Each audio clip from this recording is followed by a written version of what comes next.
Hi, everybody, and welcome to the Business Success Network podcast.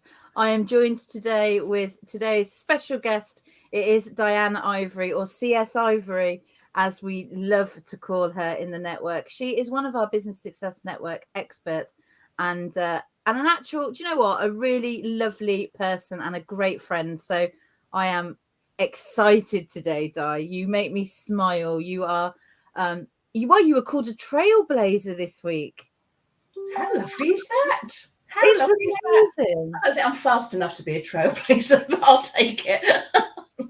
Oh, Di, honestly, it's an absolute pleasure to have you here with us today. And you just fascinate me. Like just listening to you in the green room then, we were just talking before we went on air, all the stuff that we can cover, 30 minutes is not going to be enough. It'll whiz by. It'll whiz by. So tell us a bit about your background. What have you been up? What did you do? Why have I dragged you on here?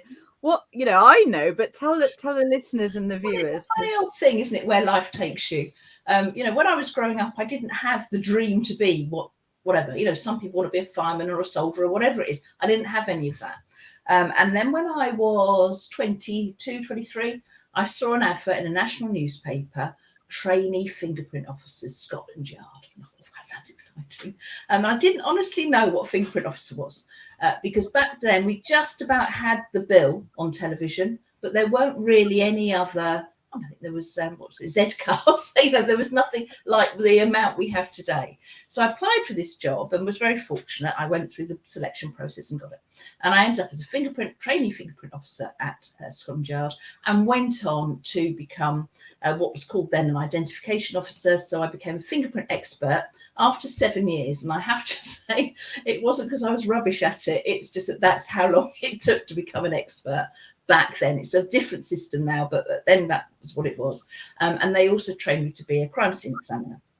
So I'm kind of multi-talented, I suppose. What do they call us? Can't remember. Whatever it is, I'll think of in a minute. You are multi-talented. Yes, absolutely. Yeah. Kind of do it all. So I then spent the next 30 years working, examining crime scenes of all sorts across London. And then I moved up to Suffolk and worked in Suffolk and Norfolk as well. So that's my career. I've worked in the lab, developing fingerprints in there, and also examining crime scenes and identifying people and going to court with fingerprint evidence. So that's kind of it. I left. Do you want to hear this as well now? I left the police in 2016. It had just got to that point where I didn't want to be called out at 3 o'clock in the morning anymore. You get beyond, I got beyond wanting to do that. And I think my skills at climbing up ladders onto roofs became less as I got older. Because obviously we're at a crime scene, you've got to do what, there's some criminals trying to cross a road. Isn't it? When you say crime scene examiners, it sounds quite, it sounds really, it sounds fascinating and it sounds really intriguing and, dare I say it, a bit, ooh, I was going to say glam, but that's not, I've seen what you wear. So that's a no-go. Glamour in it. Actually, when you get down to the root of it, you saying then you get called out at all hours of the morning, you are, I'm guessing, dealing with some horrific scenes at times, some real heartbreaking things, and I know, like I just said to you back then about, I know you've worked some high profile cases. You never go into them. You're very conscious of, family and all that kind of thing that might stumble across this or might see what what you're up to. See what you're doing and what you're saying. So you've always been really careful and kind of honoring those scenes that you've been to. But some of them must be horrific. Yes, there's been some horrible crimes that I've been to, but I think it's important to stress that not every crime is horrendous, and I think it's very easy to assume when talking to people like me that we're full of murders. I can tell you, bread and butter work was burglaries, theft, in a garden shed. It's a horrible thing to happen to the person, but it isn't what you kind of hear about in the press. So there's more of the lesser crime than there is of the bigs. But when there is a big crime, it's a big deal, obviously. and is very time consuming. I can go to could in the day, you could go to a burglary and really be in and out very quickly. If you're at a scene of a murder, you could be there for days, weeks, months. And where it is. And that's the sort of thing you don't hear about in the press, isn't it? And I suppose you can, thanks to the media and things like that, it is the high profile cases that people hear about. It's not actually the day-to-day stuff that you're seeing day in, day out, but also that's affecting Joe Public day in, day out. Yes. I remember I got burgled once and I had scenes of crime there, trying to figure out how they'd got in. It was just it was a crazy time, but it makes you feel a little bit safer. So, well, absolutely. And you're saying that, trying to figure out how they got in. Sometimes it's very obvious. There's a broken window and shoe marks on the windowsill, and you say, well, I think it looks like they've come in this way. But you've also got to be mindful there are a few people out there that aren't very honest, and they'll be making up that they've had a burglary so that they can claim on the insurance. So that's part of the role as well. You really do have to find out, the window's broken, but was it broken from the inside or the outside? Because sometimes people are a bit thick and kind of don't get it right if they're trying to fake it. So, you really look at how things are done and what really has happened, because what you're told isn't necessarily the truth. That is amazing. That just didn't even cross my mind. Here's me thinking about, the bad guys and you turning up. And actually, some of it could be a little bit of a naughty insurance job. Well, there we go. And that kind of brings us nicely on. I want to talk about TV, Di, because you are becoming quite the TV person now. You are the go-to. You are. I have been used, yes. I don't know that I'm quite up there yet, but you've been used, but you've been on the telly. You keep getting called back. I know you're filming at the moment, but we talked about having an opinion there. It might not be what it looks like, and I think that's kind of what you've been doing on TV, isn't it? And it's quite interesting. Tell us about that. Yeah, I'm on a series called Murder by the Sea, which airs on CBS Reality, and each week they will look at a historic crime that's taken place, surprisingly, by the sea, and we talk about what it was that happened. And there's various experts on there that so there might be a psychologist, press people that dealt with the press at the time, police officers that were involved in it, forensic, myself. There might be a ballistics person, depending on what the crime was. So we will look at what happened, what took place, and describe it. And they do a bit of a reconstruction for it. It's really interesting seeing how, especially the historic ones, and I kind of always think, well, my goodness, how different it would be now to back then. Mm-hmm. If you're looking at a crime that took place 40 years ago, there would be DNA evidence that we'd look at now that you wouldn't have really been able to consider 40 years ago. So there's interesting differences, but my joy of life is fingerprints. They're all unique, and the science, if you like, of fingerprints is always going to be there. They either match or they don't.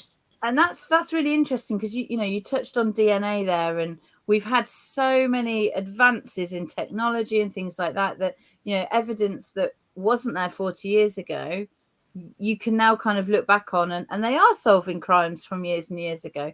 But fingerprints, I know, is your speciality, and I have to say, I've seen you in action in terms of educating and let's say getting a group of year 6. So what was that? 10, 11-year-olds excited about fingerprints. I've seen this because you were really good with my son's class during lockdown. We did it was literally just a spur of the moment. Hi, Di, talk to me about fingerprints, and you said, let's just get the whole class in, and you did, and you were so amazing. And I know that this is what you're passionate about, or part of what you're passionate about, and I love the fact that you have, you're not in that fingerprint role anymore, like scenes of crime, but actually you are still working with it, and you're inspiring the next generation of people that might want to take that up. And and when somebody called you a trailblazer this week, their comment to me was that you were a woman in a very male environment back then, I would imagine, and you were, yeah. And there are so many women out there actually that look to you and go, wow, what an inspiration, because it must have been a very male environment. Absolutely. I bet you know, and actually now you can go on and help younger boys, girls, you know, whoever, to say, actually, I want to do that. Because like you said, you had no idea until you saw an advert in the paper. Yeah, and I think now, because there is so much on TV, different shows, people know what CSI do. You know, they kind of get that, and they know a bit more about Fingerprints. And obviously another thing I love is a bit of blood spatter, because that tells a massive story. You can tell an awful lot from the way blood is. So yeah, but yeah, when I started out, it just was. I mean, I remember knocking at a guy's door. He'd been burgled. You know, I've come to examine your scene for fingerprints, and he was like, "Well, I wasn't expecting a woman," and it was like a complete shock to him. And I said, "Well, this is what you got. You know, I'm coming in," and obviously did the job as well as any man could do. You know, we're just the same people with the same training doing the same thing. So no, absolutely. But now, I mean, I look at people working within the departments. And I know people, you know, throughout the country, several forces, and an awful lot of the people now are women.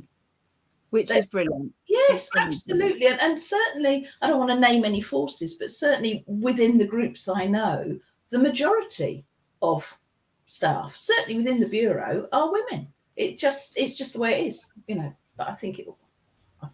That's why it is, but yeah, it's but interesting. And as you said, it's so nice to do something that you love, get to the point where you don't want to do it anymore because it's not anymore where I wanted to be, but then to be able to do it outside and help others with it, because people always said to me, "Oh, Di, I'd love your job, it sounds so much fun, I'd love to have a go at it." And it's just nice to let people do that. And with children in schools, it's great because it ticks the set STEM box: science, technology, engineering, and maths. I did a cub. I went to just at a friend's, helped a friend out with his cub pack the other week, and they all got their science badges. You know, and it was so nice that it was able to put them forward with something. And in schools, we do it a lot because you know, I can incorporate so much into it of the science. You know, mixing up fake blood and looking at the angles that blood spatter falls at, and so you can kind of bring, depending on the age group.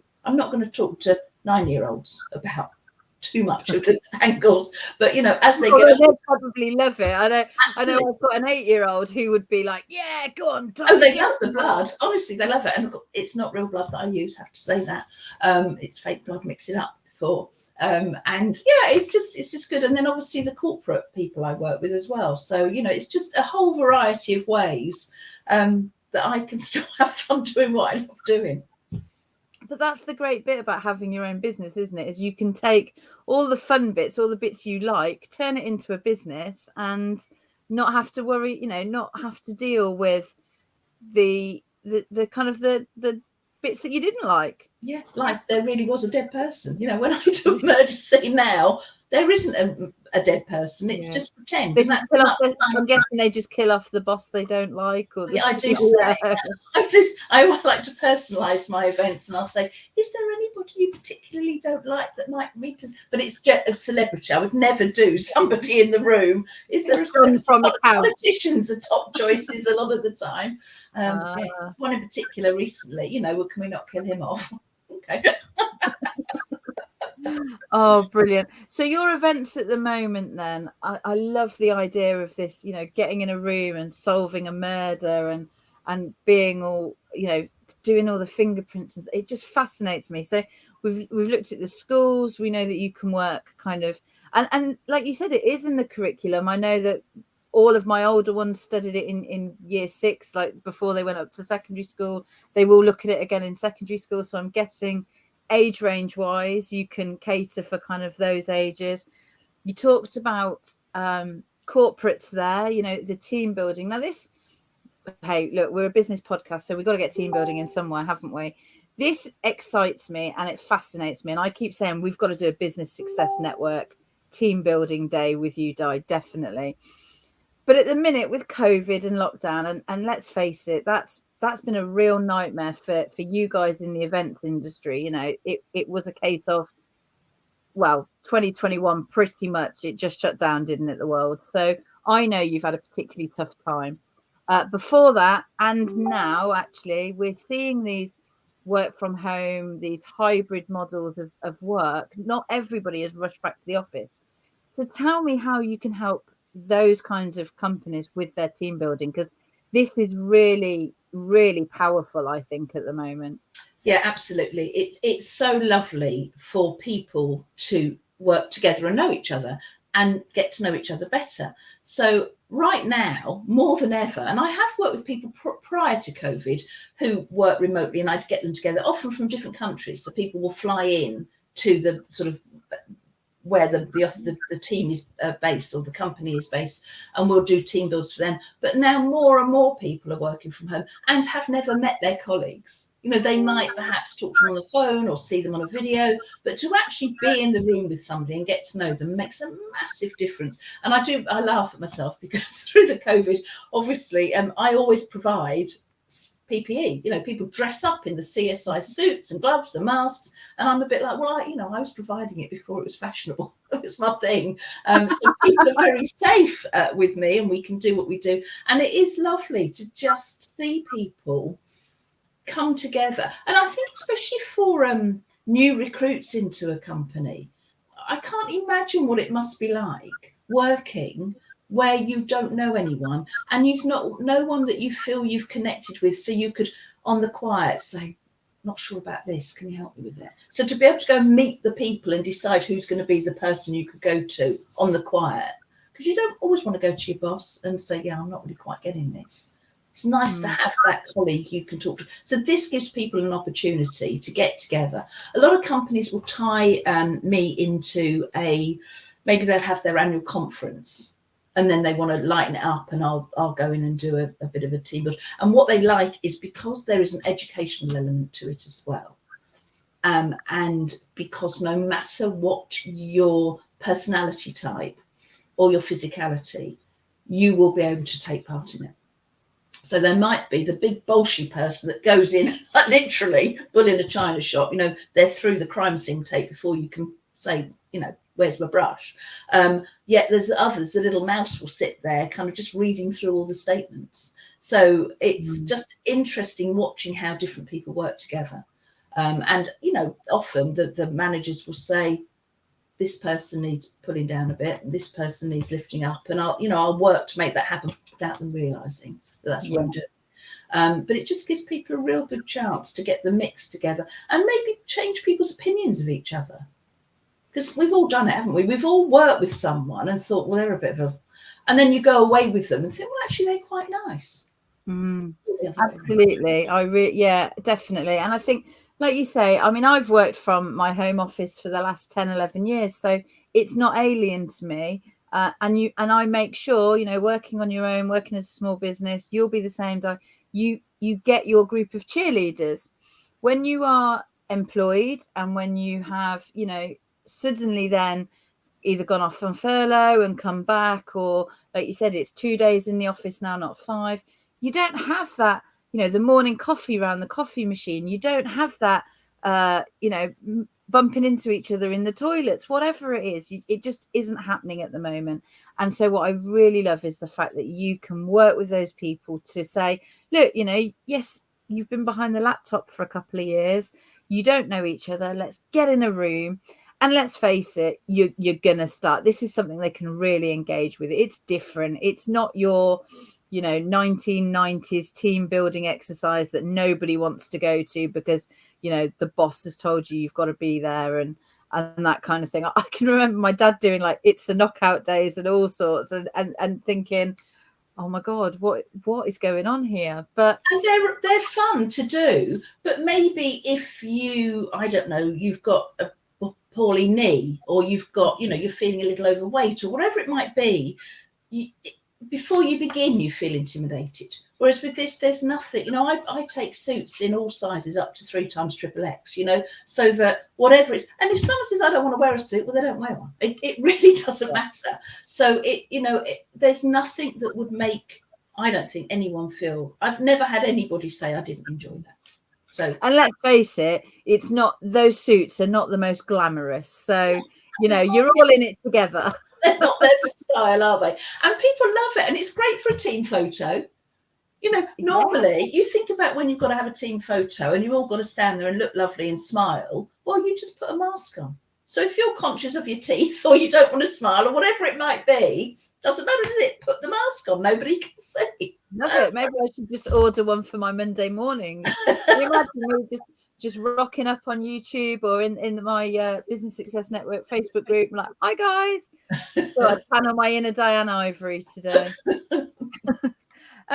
Diane, we always talk about business success, and that is, you know, it can really kind of annoy people, that term, but also it's a very generic term. So obviously, being called Business Success Podcast, Business Success Network, I like to ask people what their version of business success is, because it is different for everyone. You know, some people want the £1 million turnover, the multi-million-pound turnover. Others just want, you know, a business that makes them smile, whatever it is. What is it to you? I think, to me, especially after the couple of years we've had when it just flatlined. So, you know, it was doing really nicely, then went. So to me now, success is building it back up again to a level. And I just want to enjoy what I do and see other people enjoy what I'm delivering for them. So I'm not really, look, I'm not in it for the money. Clearly, I need to make money, but I'm not looking at figures. I'm looking at enjoying it, giving people what they enjoy and keeping it going, with a nice little bit for the schools who really, when price-wise compared to what I do for corporates, I kind of try to give back by making it accessible for the schools. That to me is a success if I can help people.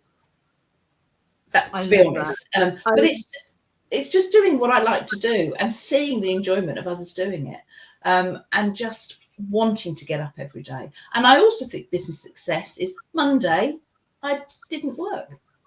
Now, to me, that's a success that I was able to say, I'm not working on Monday.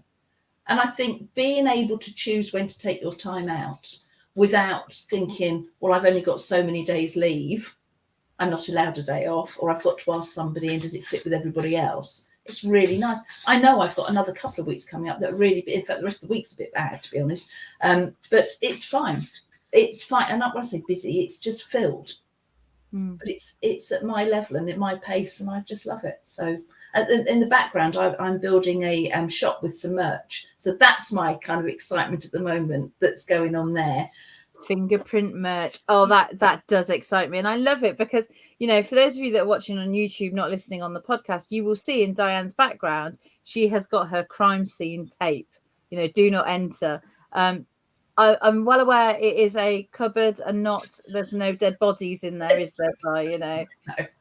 And this will make you laugh. This here, Socko. Now, back in the olden days when I started, you know, when life was black and white, that's what we were. We weren't CSIs. We were scenes of crime officers. So I've kind of kept that to remind me that that's kind of you know, you said about the bill. I remember it. I remember it being Socko. Absolutely. I knew I would have known what that is before CSI, actually. Isn't it good though that your name is Ivory, so we can call you CS Ivory? Absolutely, I love that. Yeah, and it took a genius marketing man in conversation to say to me, "Oh God, CS Ivory." And I said, "Why have I never thought of that?" So yes, because sometimes when it's personal to you, you just don't see it, do you? No. The amount of things you've seen and learned and done in your career must be, you know, huge. What's the one thing that you've taken from your learnings into your business? Be ready to change when necessary. What you first see may not be what's going to happen.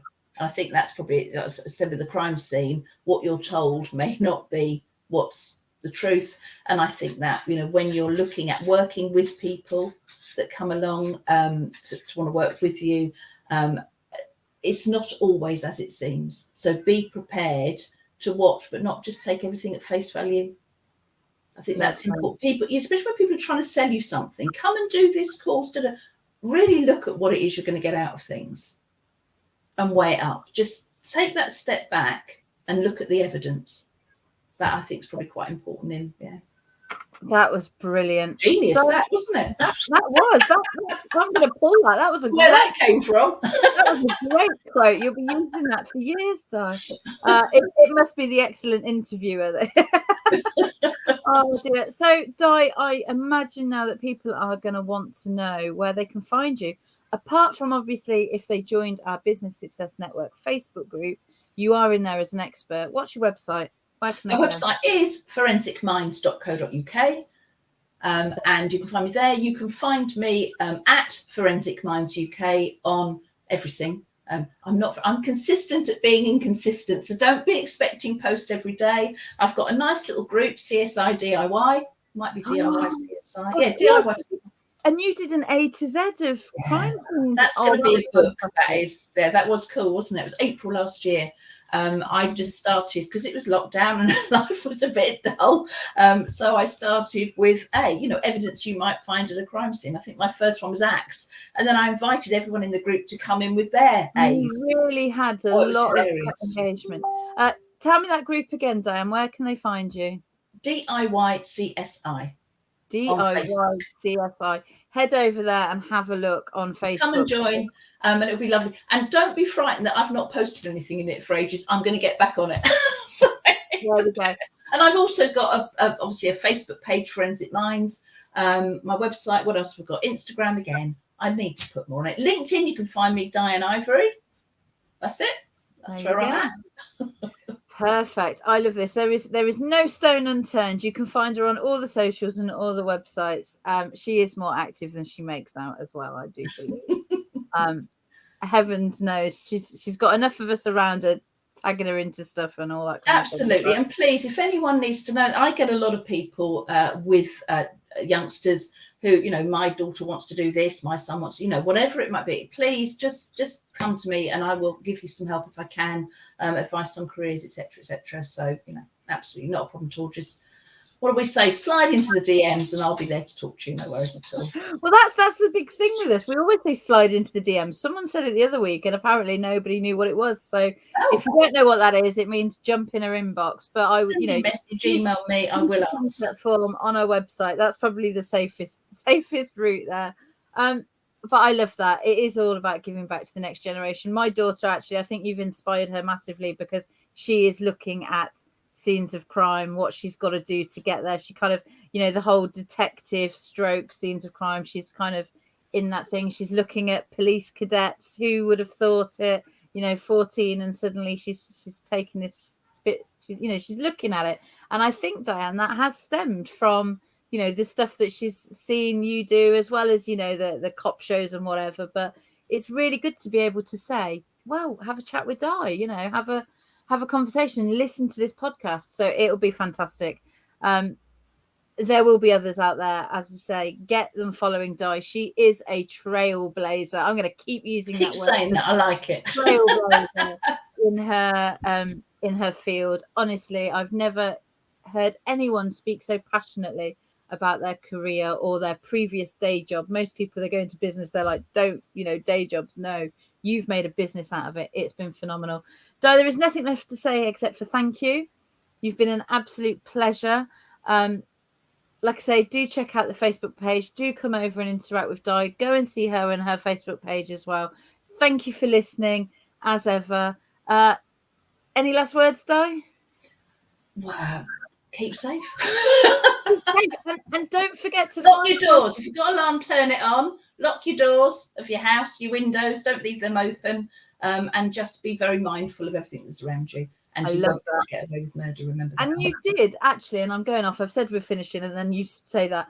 You have been in our magazine where you were giving people these top tips about, making sure that now we're out of lockdown and, we're starting to go out again, locking up the house and things like that. So do check it out because, honestly, Diane is a font of knowledge. She's absolutely fantastic. On that note, we are going to leave it there. Otherwise, we'll be talking all day. Forever. We need to get rid of the coffee and get the gin out. So thank you, Di. It's been a pleasure. Thank you. Been nice to see you. Thank you.